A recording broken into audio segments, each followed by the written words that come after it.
Following the Human Rights Accountability Conference of Uganda that was held in Nairobi for 2 days, there have been a lot of questions that have been arising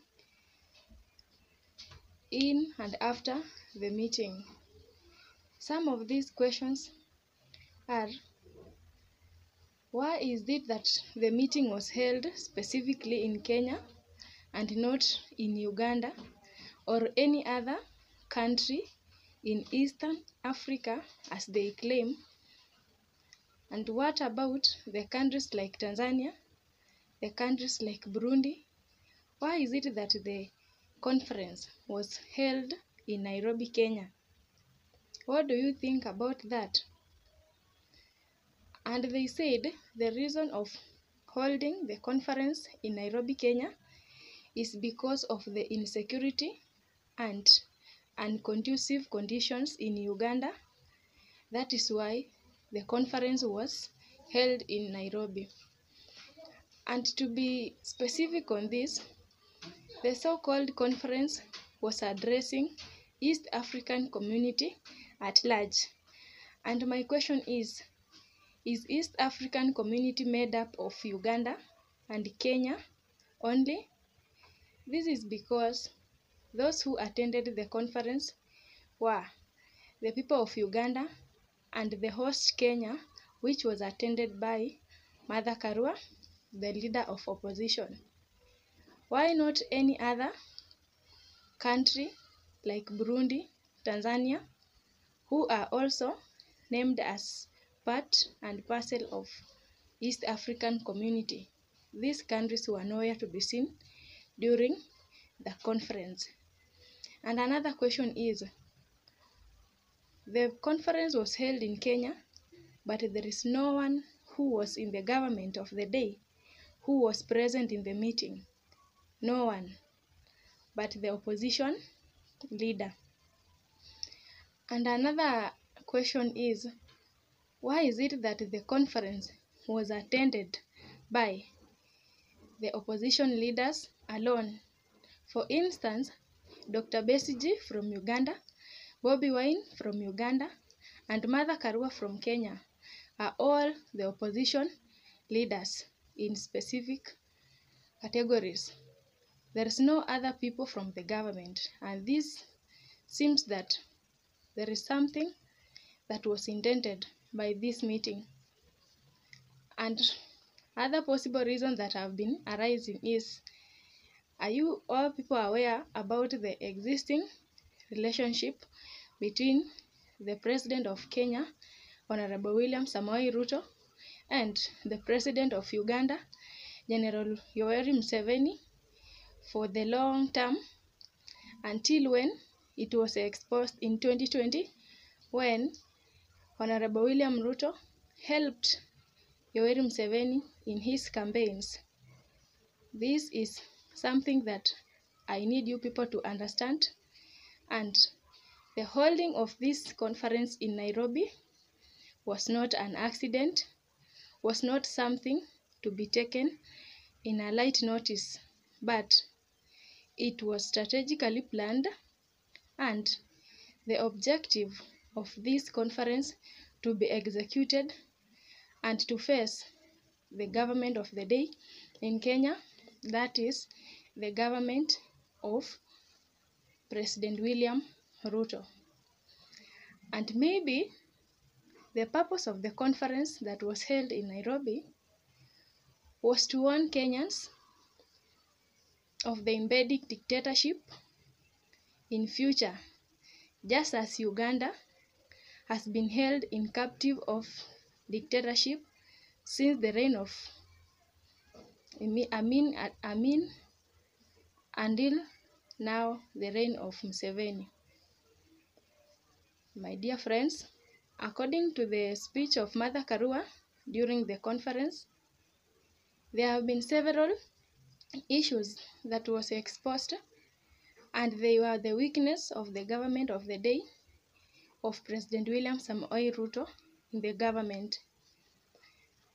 Mother Karua said the senior-most people in the government are in the front line of violating human rights Instead of defending the democracy and human rights, they are the ones who are in the front line in breaking them.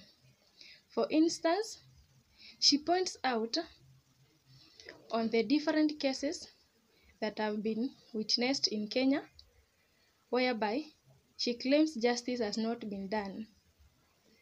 There have been violations of human rights due to several reasons, some being personal differences, personal issues, and others measuring on political differences of these individuals.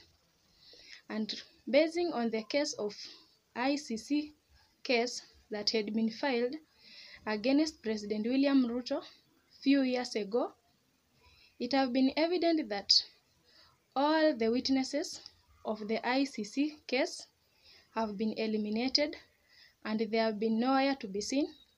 Nobody have the clear report on how these people have been disappearing.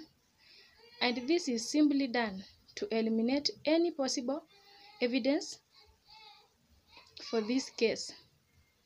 And up to now, there is no any information about any of these witnesses on how they disappeared. Another case that have been filed against these prominent leaders in the government of the day, this is specifically talking about the Deputy President Rigathi Gachagua in his cases of land grabbing and laundering of up to 7.3 billion shillings. And in these cases, he claimed to be innocent of all the accusations.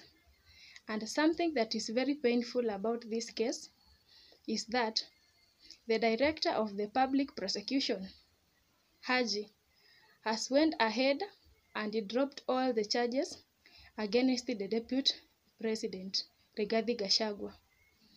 This is seen as no justice is being shown in Kenya because the Deputy President is taking advantage of his position to defend his position in office, to defend himself so that he can maintain his position. And this is opposite to any other common citizen of Kenya, where when he or she is being accused of anything, he is facing all the charges and nothing like advantages, nothing like favors, like those ones which have been done to Rigathi Gachagua. The same case, just like the cases of the cabinet secretaries, the likes of Rinduri Mithika, Aisha Jumwa, among others, who were accused of cases like murder, attempt rape case, corruption, misappropriation of public funds, among others. All these cases have been withdrawn, and these suspects are being claimed to be very innocent of the cases, and therefore the court claims that there is no enough evidence to charge this case. My good friends, this is named as dictatorship that is encroaching in Kenya, and to predict this, it seems that if the people in government are not able to defend justice, are not able to uphold the position of human rights of everyone, they are not able to restore democracy, then it means that there is something which is cooking, and that is dictatorship in the government of President William Ruto. And about other things that have been happening,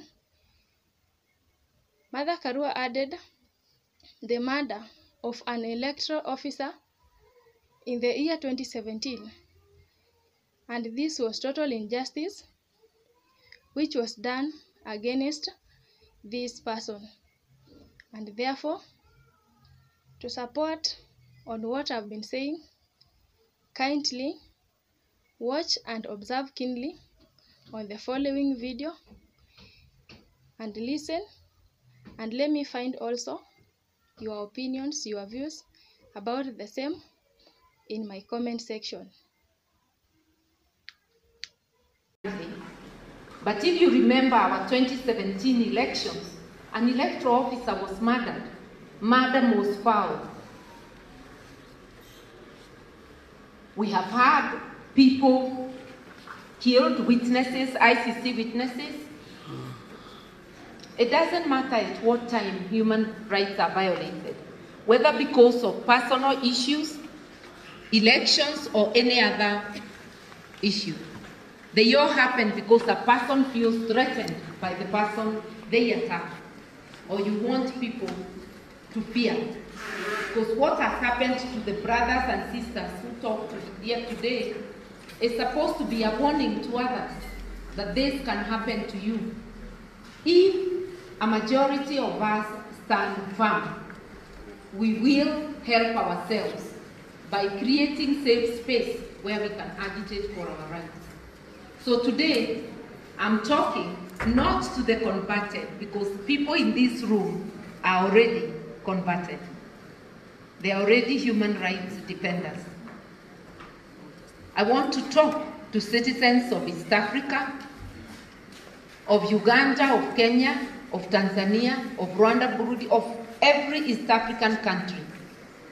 And I want to say that it is your silence that is exposing the brave in our communities who get tortured, who get killed, and it is your silence, our collective silence, that is helping dictatorship thrive in East Africa and in our individual countries. And if you think we are safe or you are safe, whichever country you belong to, if we continue this way, we will be submerged by dictatorship and violation of human rights. We were brave enough to fight the colonialists.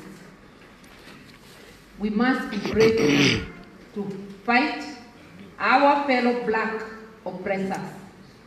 It is not the color, it is the action. In East Africa, let us refuse dictatorship. In whichever country, whether Museveni's, whether in Kenya, because in Kenya, I can see the making of a dictator. And dictators are made by citizens remaining silent. We have had in the recent few months cases being withdrawn, cases of fraud being withdrawn, rape, whatever murder, being withdrawn, where the suspects are people in power. We have seen land grabbing cases, affidavits being sworn, saying there was no land grabbing. How come all these cases about people in power, not the ordinary people? Something is cooking in Kenya, and this is the making of dictatorship. I am here to stand in solidarity with Uganda, but to remind my fellow Kenyans. My good friends, the opposition in Kenya is playing its important role of oversighting the government, pinpointing the weakness of the day, and correcting the government of the day on its wrong. For instance, it is keeping vigilant in all the aspects, despite being in different political parties in the opposition. All these leaders are appropriately playing their roles. Governor James Orengo has also emphasized on the dropping of the case against the Deputy President, Rigathi Gachagua, and he says that this is injustice and against the democracy or the will of the people. And therefore, to relate what Mother Karua has been emphasizing on, and James Orengo, who are the same in the opposition, kindly watch on the following video and understand the role of these opposition leaders on how they are safeguarding their places and how they are doing their duties to make sure that governance is in place. The cases against the Deputy President have been withdrawn, not because it was just unfair to do so. It is not because there is no evidence. It is because it is the Deputy President and the law is being used to favor him. Because I know that if he was not the Deputy President, the legal mechanism and the legal institution could not have been used to withdraw the case against him. There are other people with cases like that who do not have the same advantage, the same benefit. So when a case is being has been taken to the court, it means the Director of Prosecution knew that there was a valid case to be put before the court. He cannot change his mind. Let the case be determined by the court on the basis of the evidence before. From the 2 days conference, notably, there have been a similar center of focus among all the three opposition leaders, that is, Mother Karua, Dr. Besigye from Uganda, and Bobi Wine from Uganda. They have all been addressing the same and the common issues, and these issues are dictatorship. Every one of them have been insisting on bringing to an end or stopping any signs of dictatorship or any future form of dictatorship in all these governments. Another thing, they have been insisting on fighting for human rights in all aspects. Both of them also have been emphasizing on restoring democracy in these nations. And finally, these three opposition leaders have been calling upon different political parties to unite, which are all in the opposition, so that they can attack the same enemy and to attain the main objective. For instance, in Kenya, Azimio is the opposition party and it is comprised of different political parties. And therefore, there have been separation and misunderstanding in Azimio la Umoja coalition, whereby, for example, parties like UDM, MTG, among others, had already withdrawn themselves from Azimio la Umoja coalition and they had joined the Kenya Kwanza alliance. And this is a sign of weakness in the opposition party.